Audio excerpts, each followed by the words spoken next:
this is designed to teach people the skill set of making 10% every year, whether the markets are up or down. All of the gold that had ever been mined throughout time, you could put it all together and put it in an Olympic-sized swimming pool. If you had $1, it bought 20 times as much gold 50 years ago as it does today. Meta are going to spend $70 billion this year on AI-related expenditure. And Microsoft, $120 billion.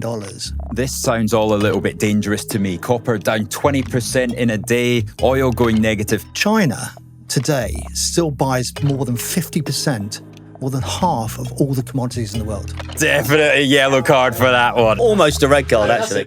Your capital is at risk. The value of your shares, ETFs and ETCs can fall as well as rise, which could mean getting back less than you originally put in. This content is for information purposes only and is not investment advice. Past performance is not an indication of future results.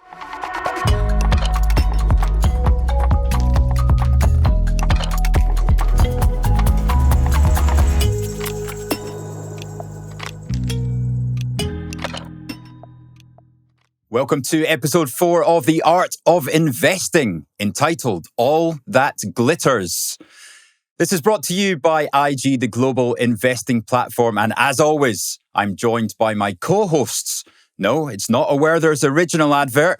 It's Chris, CJ Fellingham and Mark Spice Holden. How are you, gents? Hi, Rich. Very well indeed. Thank you, Rich. Looking forward to this one. Now, why have we entitled this episode All That Glitters, Chris? We're going to be talking about various forms of gold in the loosest possible way. We've got black gold, oil, green gold, copper, gold, but also the new phase for digital gold, which is Bitcoin. Excellent. Right, I'm getting the picture. So it's the commodity special. And what we're looking at, of course, week 1, we looked into equities. Week 2, we had our teaching from Commander Bond across here. And now we're doing the last of our deep dives into the asset classes. And that's ahead of next week, the big launch on the portfolio. So today, as you might have noticed by now, we go into markets every week and go through what's been the big stories of the week. And the reason for that is, of course, we're launching our own live portfolio next week using all the asset classes that we've spoken about in the last few weeks. Then today, we're going to go through our commodity special. And then finally, ahead of the big launch next week, we are going to introduce some of the names of the ETFs, of the instruments that we're going to use in that portfolio. So what has been happening in the markets this week? CJ, this could be a whole episode in itself. Well, it's been an absolutely huge week for data and for company reporting. There's been an avalanche of company reports from all around the world.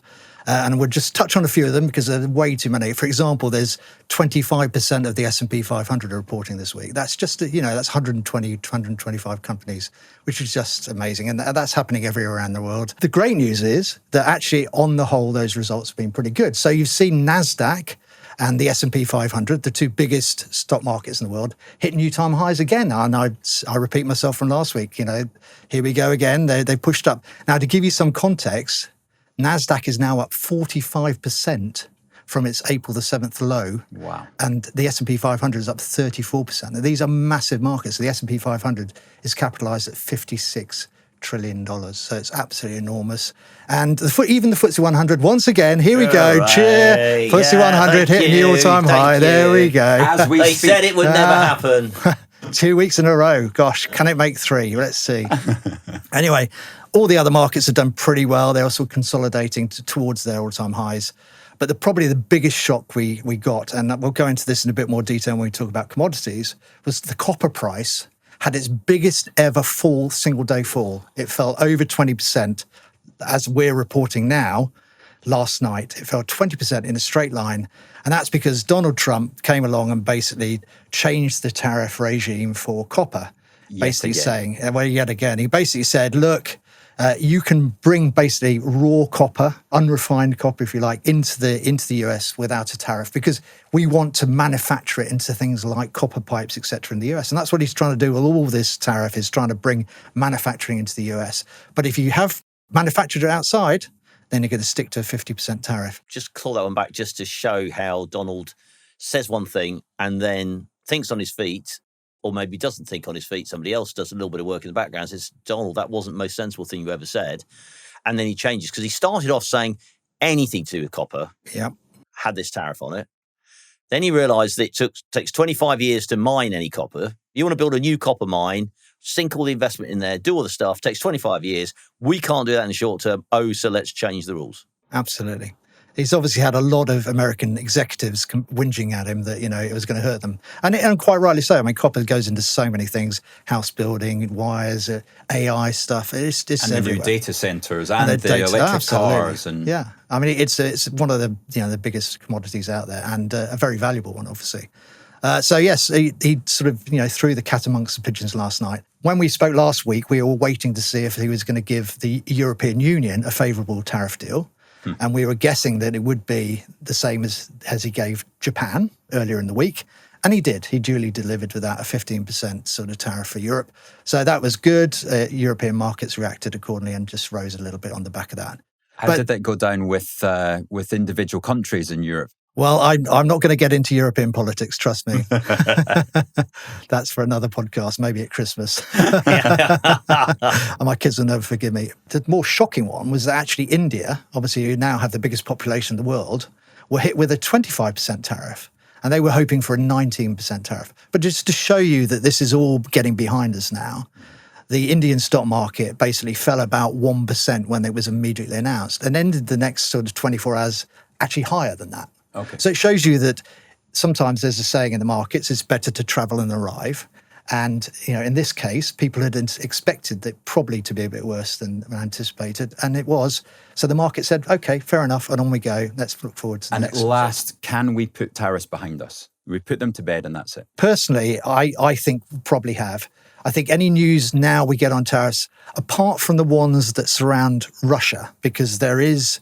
And this is going to talk about in, some of the commodities particularly, but countries who are buying resources like oil from Russia, like India are doing, by the way, then in China, they might get additional tariffs put on them because they are trading with Russia. And basically Trump wants to bring that war with Ukraine to an end.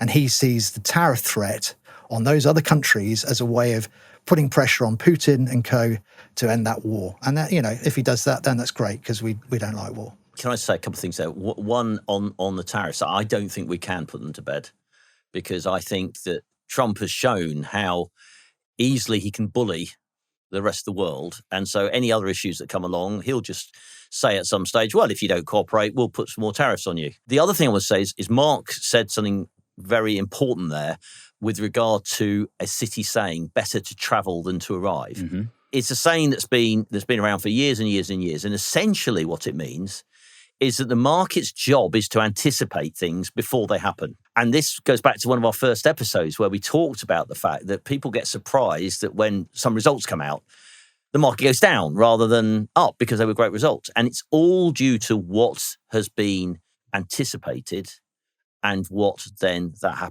happens. So an old city saying, better to travel than to arrive means we've now got to the stage where the news is there and it's all been discounted already. And it's been discounted. So unless something happens that's completely unpredictable, like the Black Swan event, then generally the process is it's being priced in as we move along. So when you arrive and the actual headline comes out, it's not new news. So there's been an avalanche of results from around the world. I think I'm going to pick just a few out here, but Europe's biggest company until a month or two back was Novo Nordisk. Now, those of you who want to lose some weight, they do this great weight loss tablet, or what they're trying to introduce as a tablet. It's an injection at the moment. A subject close to your heart or your stomach. Some say I've lost weight. Some would say I haven't. But there we go. Anyway, either way, they basically had a massive profits warning. Now, we were talking about expectation management last time. And if you remember, it's better to sort of get numbers low, then you beat them, and then your share price should go up. Well, Novo Nordisk cut their revenue forecast for their two biggest drugs by 30%, 30%. The shares fell 25% as a result. They're very poor expectation management. And the last time they reported was only 6 months ago. Yeah. So clearly they've disappointed people. It was Europe's biggest company. It's no longer. It's now the second biggest company behind basically German software company SAP is now number one. And ASML, who we talked about last week, is basically the third biggest one. But really the big results of the week, which we highlighted were coming last week, are that two of the big Magnificent Seven. Meta, which is Facebook to a lot of people, they had magnificent results, as did Microsoft. And we all know Microsoft, of course. But both of them absolutely smashed forecasts. As I speak this morning, I'm looking that Meta share price is up about 11% as a result. They beat their revenue. They 20% revenue growth. This is the fourth biggest company in the world. Microsoft did 18% revenue growth. These are massive companies. Market caps of nearly $4 trillion. Yeah. Microsoft shares are up 8%, or give or take. And they're spending, get this is enormous, and this helps other things in the AI sector. So Facebook are going to spend, Meta are going to spend $70 billion this year on AI-related expenditure. And Microsoft, $120 billion on AI-related things. So guess what? NVIDIA, the biggest supplier of AI chips, also went up a couple of percent as a result, and that helped push NASDAQ to this all-time high that we saw overnight. Okay, right. Well, whose job is it to keep everything under control? Jerome Powell. And we heard from him in the last 48 hours, didn't we, CJ? What did the Fed have to say? The Feds had their meeting. There was no surprise in the sense no one expected them to cut rates, but he was fairly hawkish. Created a bit of concern in the market that maybe rates would not move down at the speed that they have done in the past. There were two people who dissented from the decision, obviously, and they both wanted lower rates. They obviously want his job, so they were positioning themselves for that. And just explain what you mean by that. Well, Jerome Powell's under a lot of pressure from Trump for not doing what Trump wants him to do. So Trump has talked about getting rid of him, but he's sensibly realised that next year that Jerome Powell's contract ends, and so he will then be able to appoint a new person. So anybody who wishes to be on the Donald Trump birthday list, the Donald Trump list of who could be the next chairman of the Federal Reserve, would presumably want to get in his good book. So they're voting to say, we think rates should come lower in order to get in the right spot. And it's the first time since 1993 that you've had two people do that. This is correct. That's a big event. Now it's time to go on to the rest of the asset classes that we're going to introduce to the portfolio, and that is commodities. Let's start with a really basic overview of commodities. All commodities are priced in US dollars. All right. So you can use pounds to buy them, but you have to translate it in dollars and buy that. So as a rule of thumb, when the dollar falls, commodity prices tend to go up. So you have to, as an investor, have quite a good view about what's going to happen in the dollar. And when we come to talk about our portfolio next week, you'll obviously hear us talk about a view of the dollar, because it's absolutely important, because there's so many dollar assets in the world, and commodities are the biggest chunk of them. In fact, commodities are actually, as a whole, bigger as a group than all of the equities in the world, and bigger than all of the bonds in the world. Not many people think that. But of course, commodities are dominated by oil and energy. That makes up about 83.4% of the overall commodity market. Wow. And then precious metals make about 6 or 7% of that. And then industrial metals, which is things like copper, nickel, aluminium, etc., 4 to 5%. And there are other stuff like soft commodities like wheat and sugar and coffee. And we're not really cocoa, I suppose, absolutely. But we're not really going to talk about those, or rare earths, because they're such a small proportion of the overall market. And the things that are really investable for us are things like, copper, gold, oil, etc. And those are the things we'll be focusing on more than anything else. Commodities also don't pay dividends or don't pay an interest charge. And we've talked about it. Obviously, bonds pay interest. Equities pay dividends. Commodities pay nothing. In fact, it costs you to hold commodities most of the time, because you have to store them. They're big lumps of copper or iron ore or aluminium or gold or whatever it happens to be. And if it's gold or something valuable, then you have to insure it. And there's an extra cost involved with that. So it's quite difficult to value commodities. And it really comes down to supply and demand. And we talked about that when we talk about equities and most of these assets. The more buyers you have and the less supply you have, that tends to push prices higher. And obviously, if there's too much supply and not enough demand, Like during times of recession, prices tend to go down. So basically, it comes down to supply and demand for commodities, just like many other assets. And those can be moved by politics, they can be moved by natural disasters, and you get a real swing from, as CJ alluded to, it takes years to get a new mine online and a hell of a lot of investment. So it's not like you can just click your fingers and turn a nuclear power station on. A copper mine takes years and years of planning. So, for instance, when we went through the financial crisis, suddenly in 13, 14, you didn't have a lot of growth coming on. It's a complicated equation to find where that demand-supply balance is, isn't it? Yeah, I mean, I remember 10 years ago sitting down with the chief executives of Rio Tinto and BHP and some of the biggest mining companies in the world and banging their table that they were not to spend money on new mines, etc., because they were the mugs. They just kept investing in new production, and it worked against them. So they kept oversupplying the markets, and the demand wasn't strong enough. So the prices of many of the commodities went down. Now, they learned that lesson. They overlearned it, in fact, and they pulled back massively from all this capital investment that they were doing.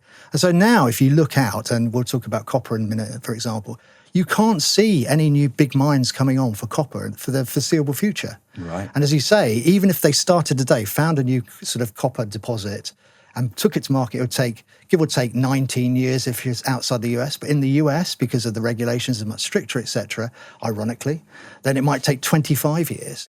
So there is no new supply coming for a while. And, copper is a major beneficiary of that, I would say. Just jumping into things like the industrial metals like copper, aluminium, iron ore, etc. To give you an idea, China today still buys more than 50%, more than half of all the commodities in the world. Half. That's amazing. If it's something like iron ore, they actually buy about 75, 3/4 of all the world's iron ore, and they turn it into steel, and they've obviously got big building construction projects, etc. A lot of Australians get paid a lot of money just to drive trucks and trains. They do. Although they asked for too much money, and then they introduced remote control vehicles. So they sort of shot themselves in the foot a bit there, I'm afraid, the Aussies. But, things like copper, even copper, they still buy over half of the world's copper. Right? China cannot be ignored. So the last time we had a massive super cycle was in the early 90s. And Rich, you'll remember because you were in the business at the time. But, then you had massive moves up in all of these commodities because China was going on a huge growth project because they'd basically been let into the World Trade Organization, whereas before they'd been kept out of it. And so they went for growth, basically. And for 5 years, these commodities went up hugely in value. And it was very impressive. They still, like I say, buy more than half of all the world's commodities. So they cannot be ignored. And China have been having a tough time in the last few years. They've had deflation, they've got unemployment, their economy, they're struggling to get any growth going. It's been coming down and down and down. And so it is an important factor. And now when you look at sort of the metals, if you were to rank the sort of what I'd call the industrial metals, but iron ore, for example, is the most economically sensitive. Then copper and aluminium are very high as well. Okay, so what I'm hearing, if we hear anything on Chinese stimulus, that's one time that you might be interested in buying commodities. Well, it's got to be the right sort of stimulus. So it's got to be about infrastructure building because things like copper go into electrical goods and into building houses. The amount of copper wiring in your house is enormous. There's miles of it. And, things like steel making go into things like that. So, yes, it's very important. Construction, steel making. And as long as they're spending the money in the right way, then that is beneficial potentially for the commodity markets. Now, you said that oil was 83%, oil and energy, 83% of the total size of the market.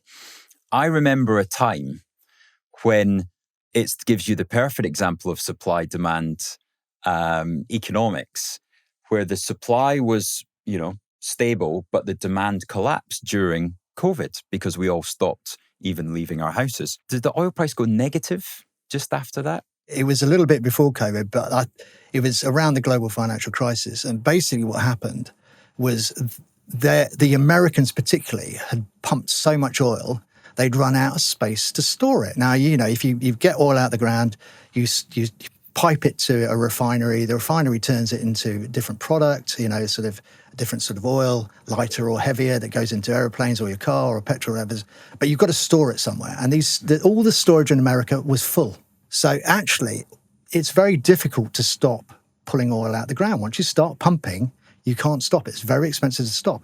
So the poor Americans, let's feel sorry them for a moment. The 10-gallon hats down in Texas. That's a yellow card for that one. It's almost a red card. The poor Americans with their... That's a fair comment. That's a fair comment. All-time highs. Most of the Texans, etc., were drilling baby drill, which is obviously Trump's got them doing again. They were just producing all this oil and they had nowhere to store it. So they were literally paying people to take it away. And we hit a moment where West Texas Intermediate, which is the main American type of oil, in Europe we have Brent, that came out of the North Sea, the Brent field in the North Sea. Right. So Brent oil tends to be quite heavy and is UK and European based. And the Americans use a lighter oil, which is a West Texas Intermediate. Well, West Texas Intermediate went to a negative price. I remember vividly, I was actually in Houston at the time. And I rang my mate at IG, Chris de la Vega, top man. Yeah. And I said, Chris, I want to short these. Oh, really? What happens if it goes negative? Will IG make me a price that is negative, that allows me to make money when it goes negative? And he was right on the button. He came back and said, absolutely. And sure enough, I shorted it. And I was very lucky, because you've got to get lucky on some of these things. Yeah. And the timing, I happened to be in Houston. I saw how much pain they were going through. It went negative to about the tune of about $2 or something like that. Wow. So I was able to buy back my position that I was short and make a lot of money. I was very happy with that one. It is time to move on to gold, because we have had a suggestion of what the penalty will be for a red card. And that is, CJ, tell us what will happen to Mark. If Mark gets a red card, then I'm going to cut his hair off. Are we talking a little or a lot? No, it's all coming off. It's all coming off. A number one all over. Well, you look quite similar at that stage. And if CJ gets the red card, what is going to happen? I'm going to make him wear a wig, a Bee Gees wig. He's going to have to look like, for the whole episode. Like he's staying alive for the whole time, yeah. For the episode. I can live with that. I think there will be a few people that have worked with you in the past that would very much enjoy that. Right, so let's go to precious metals. So commodities, a big chunk of that, if you remember me saying about 7 or 8% of the total commodities market is precious metals. That's gold, silver, platinum, sometimes palladium. But basically the big chunk of that is gold, and that makes up about 3/4 of the precious metal market. And we all know gold, most of us wear it. Anyway, let's go back to basics. Again, gold is very difficult to value. But if you look at the end market for gold, about 45% of the end demand comes from jewelry, and about 25% comes from investors like us. If we were going to invest in gold, you can buy gold bars, you can buy sovereigns, you can buy Krugerrands, you can buy ETFs, etc. But so about 25%, a quarter of the market, the demand for gold comes from that investment side. Then you have these people called central banks, which we've talked about, the Federal Reserve, the Bank of England, etc. They have reserves. They have to diversify their assets, a bit like we're going to do in our portfolio. And they buy gold as well. Traditionally, that's what they've always done. And we'll come on later and talk about Bitcoin. Will that begin to replace some of those holdings? But at the moment, about 17% of all the world's gold is held by central banks in their reserves. So there's not a lot of it to go around. And then other stuff goes into technology and drugs.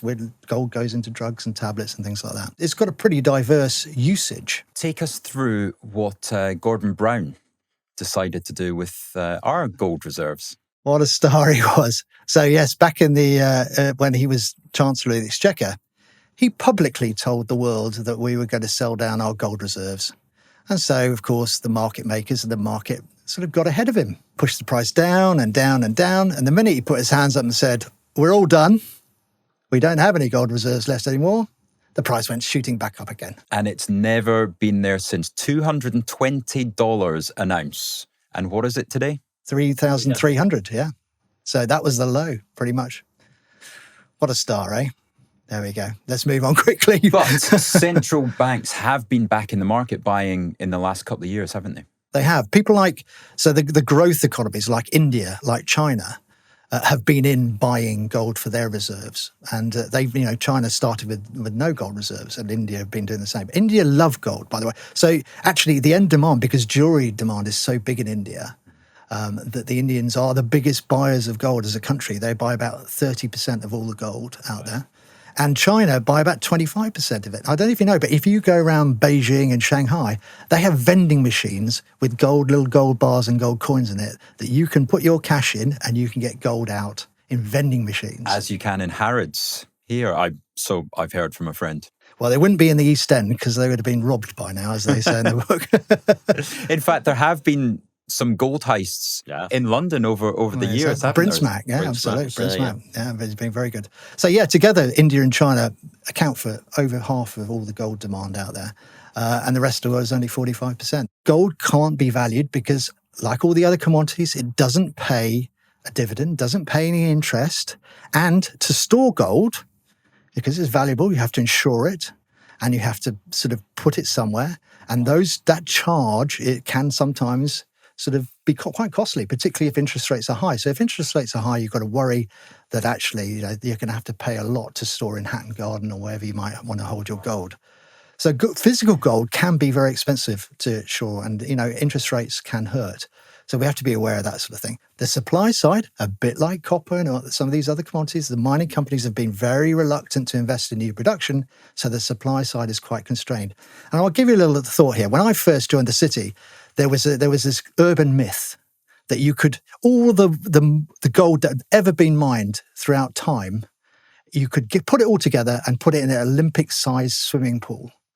Now, and it's a myth. It's a myth. It's not far off though. Okay. So I have checked this out, and apparently you could fit it in 3.5 Olympic-sized swimming pools. Or, to give you some perspective, the dome of St. Paul's Cathedral would only be about half full if you put all the gold that's ever been mined in the world in there. So if you've got some on your finger or in your grandma's sort of jewelry box, don't get rid of it without thinking about it. It's worth a lot. I'd like to take a moment to make you aware of an awesome offer IG is currently running. Until the 15th of August, IG is giving away a free UK share bundle to all new customers worth up to £100 when you invest just £20. Sign up for a general investment account, a stocks and shares ISA, or a SIP and make your £20 investment to get started.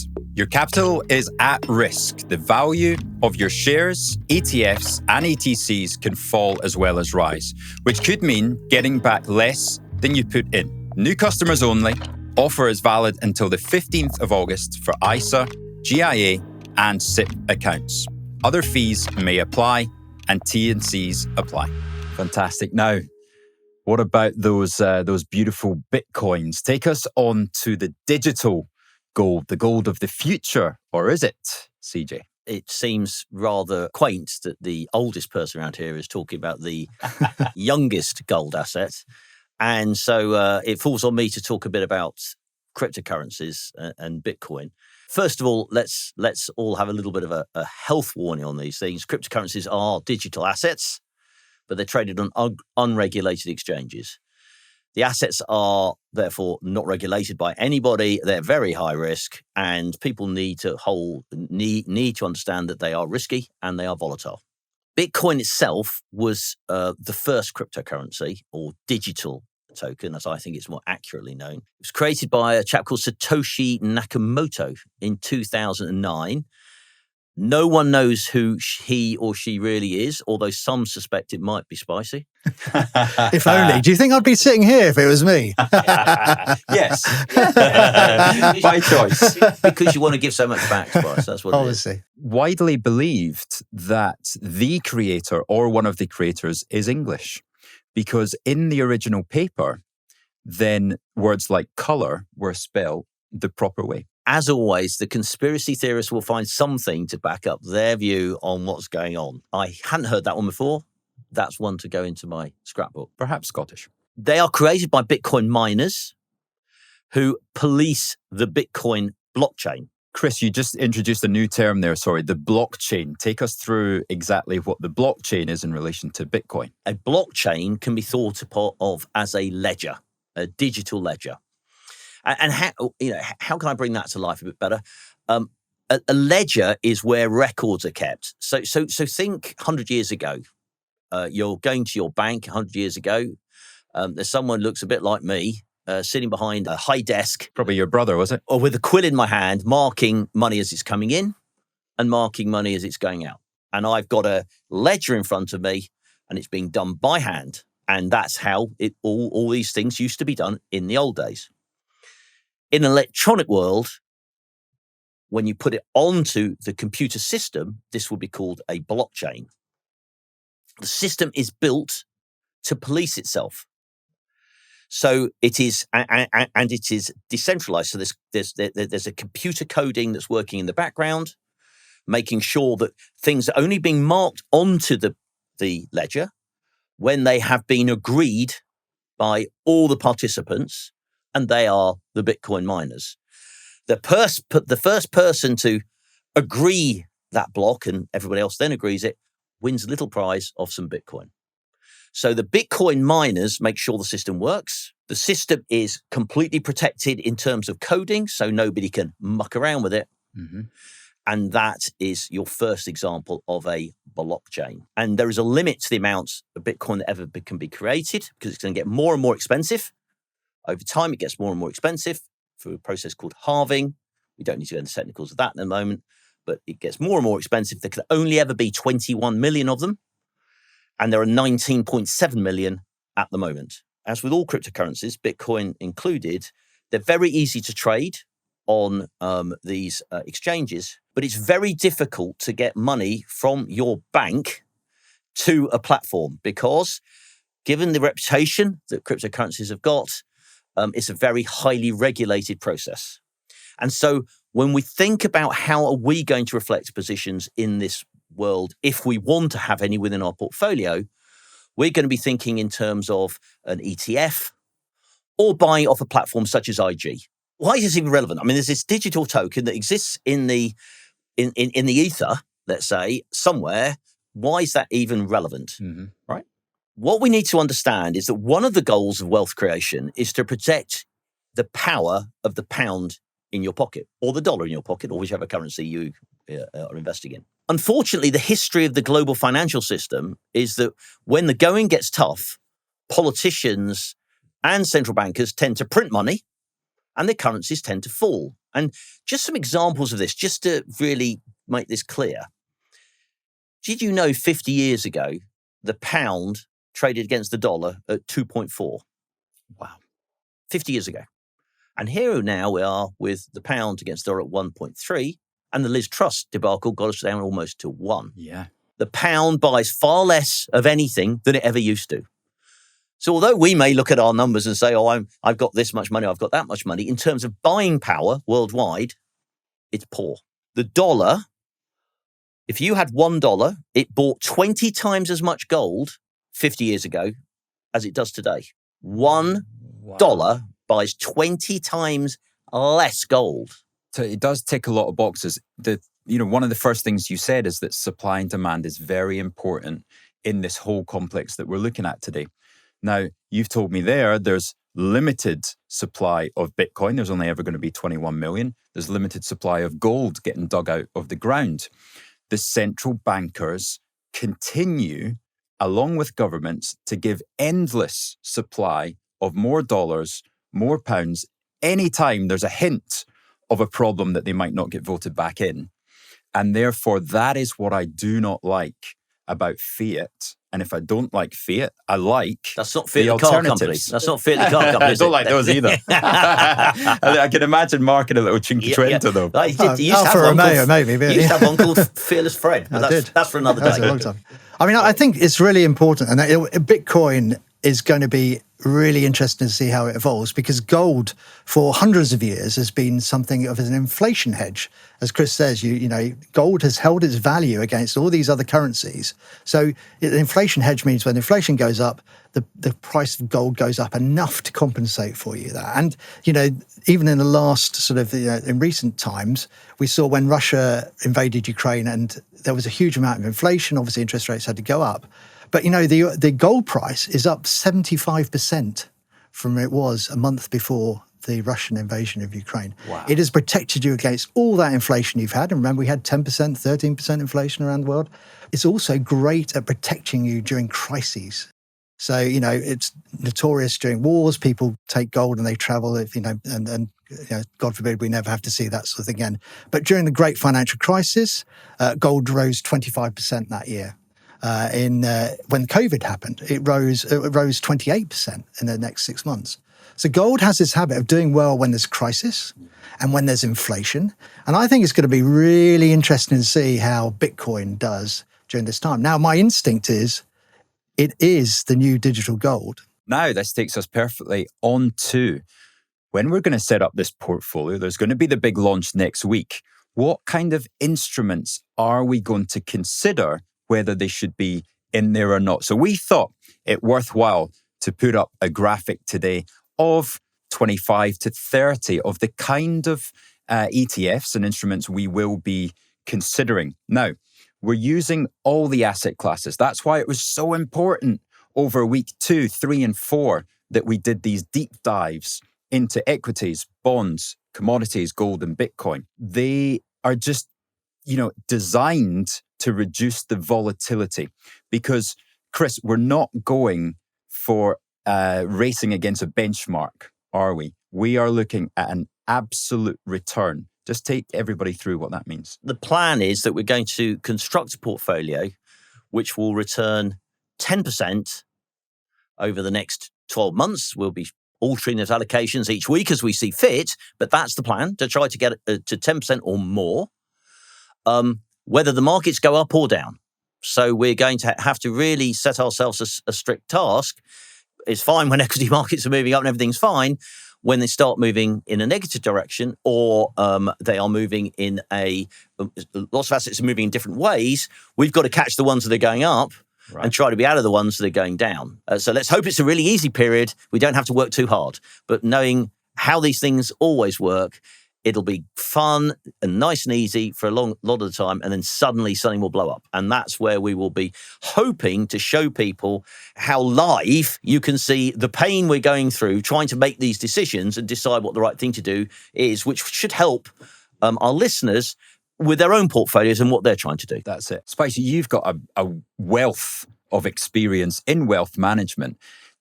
Give us an idea how hard that is, because we're not just talking about making 10%. Somebody can make 10% in a couple of days, right, by having the right stock.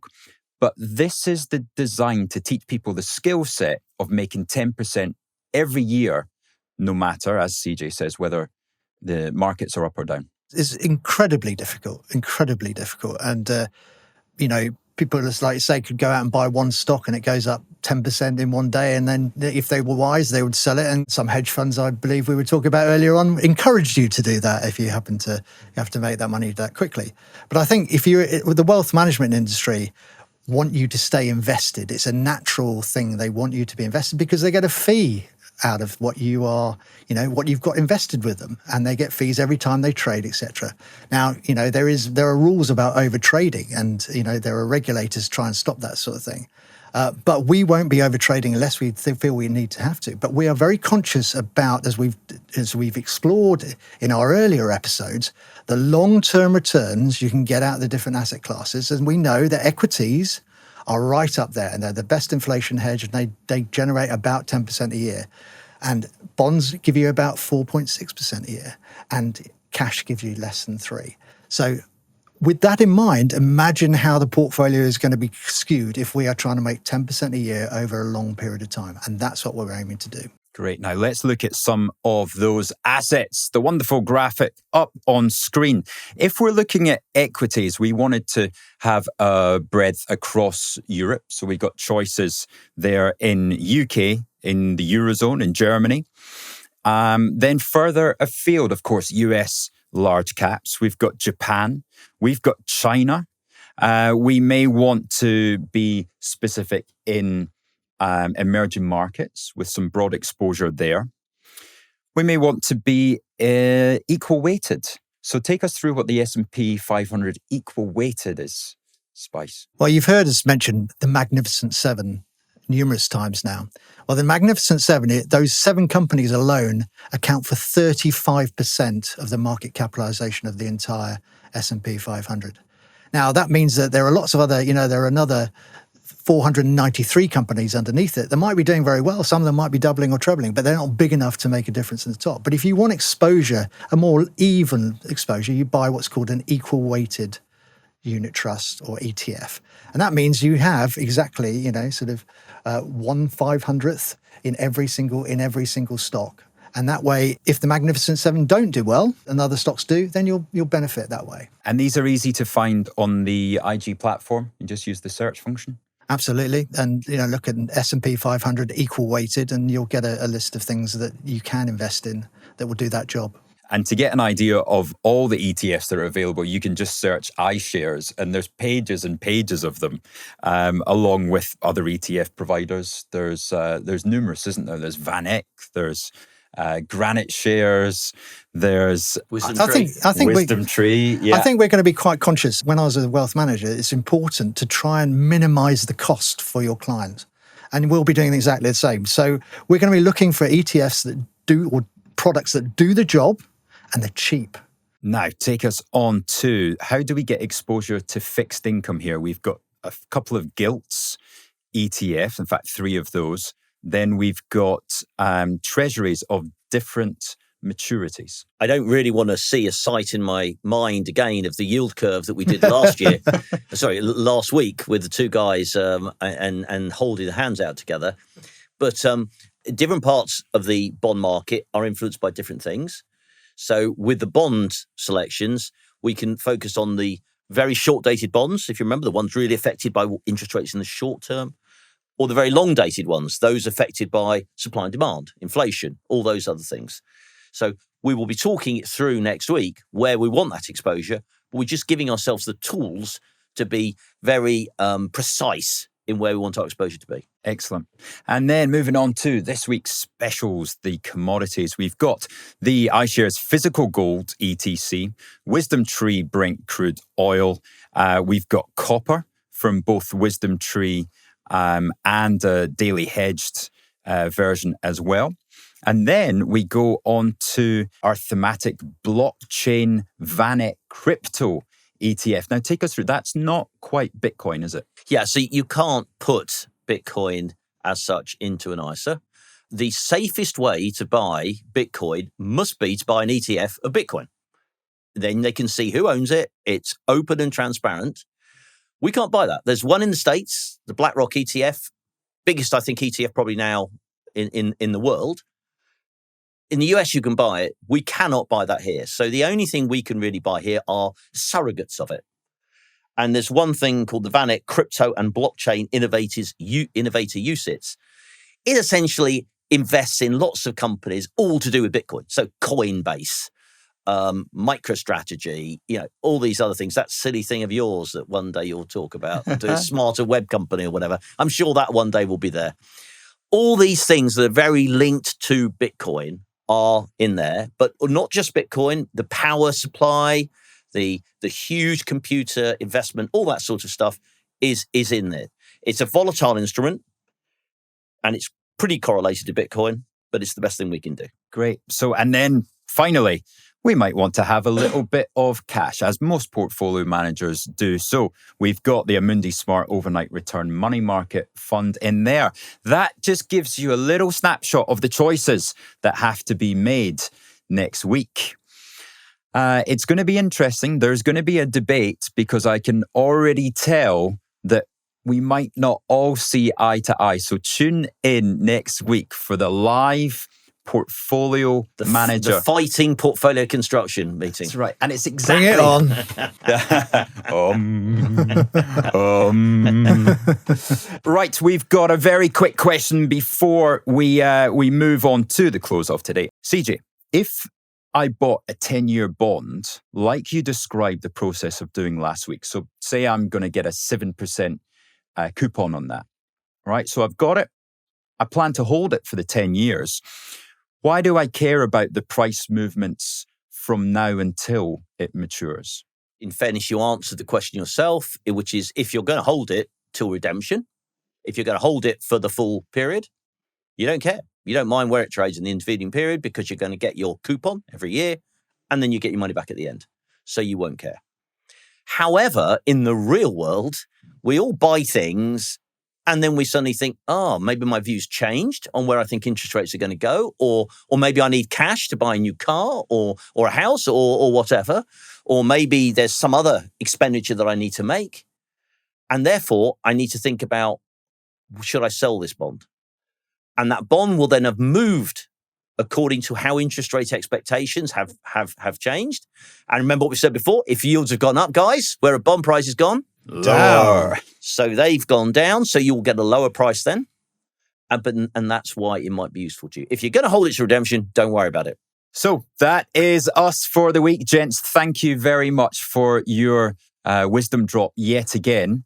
If you've enjoyed what you've heard this week from the guys with that asset deep dive, then please like, subscribe, follow, tell your friends, tell your family, tune in on whatever and wherever you get your podcasts from. Again, every Friday in the afternoon, you can get us just before the European markets close. If there's any questions, where should everybody write to, gents?